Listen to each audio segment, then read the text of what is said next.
Hey, it's Aaron, and today I want to talk about the 2025 Chevrolet Silverado EV. So this is Chevy's electric truck. This came out last year as a 2024 model and doesn't see a whole lot of change for 2025. There's a new entry-level option and a extended range, so bigger battery basically. Mid-range RST, which is I believe what I drove. I think it was an RST. In fact, I know it was. So anyway, the Silverado EV is interesting. It's a good truck entry for an electric, but it suffers what all of these trucks suffer, which is once you're doing truck stuff, you really lose a whole lot of range and eventually capability. Starting price is about, I believe, 71. Nope, 75.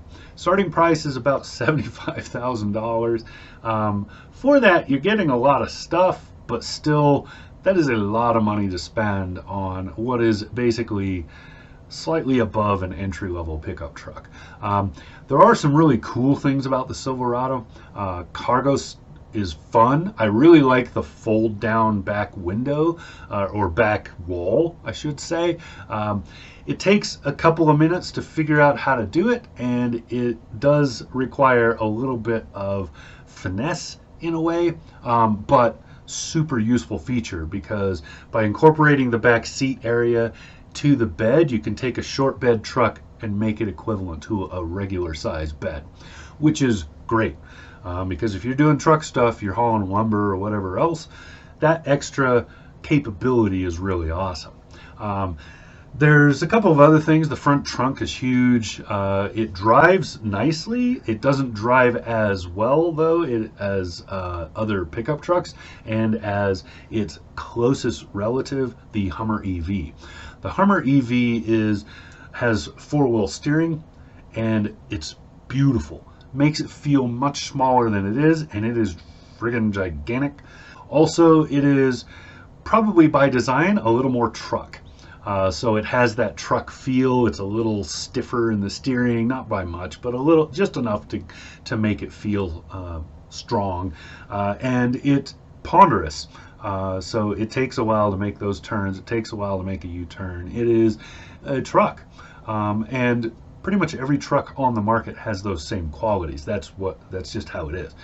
It is heavy, and you will feel that weight when you're driving it. For short distances, tows nicely, hauls nicely. It's a good truck, but the caveat there is that short distance part that I inserted. It is not a long range tower.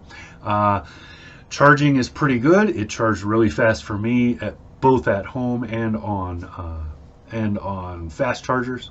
I don't remember what network I was on. I think it was Electrify America. So yeah, all around a good truck. But it has its limitations. So if you're looking for truck stuff, any electric, including this, is probably not what you're after. You really should be looking at something different. But if you're looking for a daily driver and something that's extremely efficient and that can occasionally do those weekend backyard jobs and whatever else kind of stuff that you want a truck for, or to tow your boat to the lake that's less than 100 miles round trip, then yeah, this is great.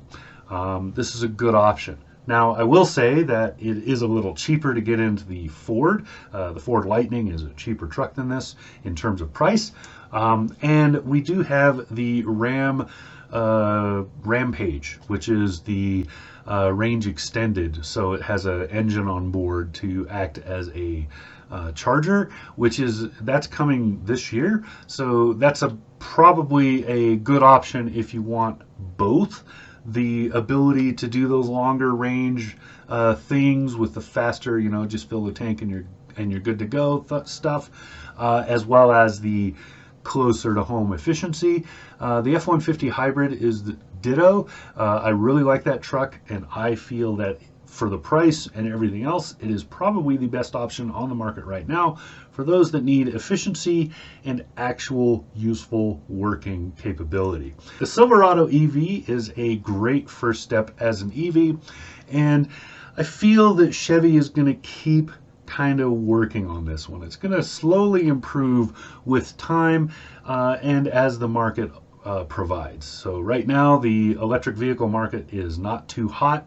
It is kind of hit a plateau for the time being. I think that will change in the next 3 or 4 years, but for now the market is kind of where it is, and I think that the Silverado EV is a good entry at this point. We will eventually see much better options down the road, but it's going to be a little bit. So yeah, 2025 Chevy Silverado EV, I really liked it. I love the interior. I love the feel of it. The technology was good. I've talked about things like whatever Chevy calls Super Cruise, because I think that's a Cadillac term. But the semi self-driving stuff in this truck is really good. And yeah, there's a lot to say about this that's good. But you do have to understand the limitations of a truck as an electric vehicle. So there you go. That's the 2025 Silverado EV. This has been Aaron. Talk to you again soon.